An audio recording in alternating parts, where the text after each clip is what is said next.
এই বিথিয়া বান্নে কি বলবো বল, এমনি আর কিছু বলতেছে পারছে না। ওর ছেলেটা কি ছেলে কি মেয়ে হবে তো জানি, পেটের মধ্যে এখনো ডেলিভারি হয়নি। তার আগে তো যে ব্যবসা করি গেছে, ও যদি পেটেতে বেরোয় মার কাছে বলে যে তুই আমাদের ব্যবসা করাইছিস, আমার এই ভাগ দিতে হবে, তখন ওর মা ওই ভাগ কত দেবে?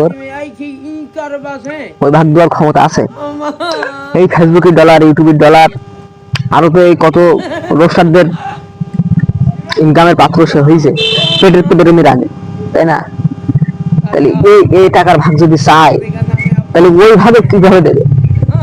আর এখনো পেটের তো বেরোবে, বেরোনোর পরেই তো ইনকাম শুরু।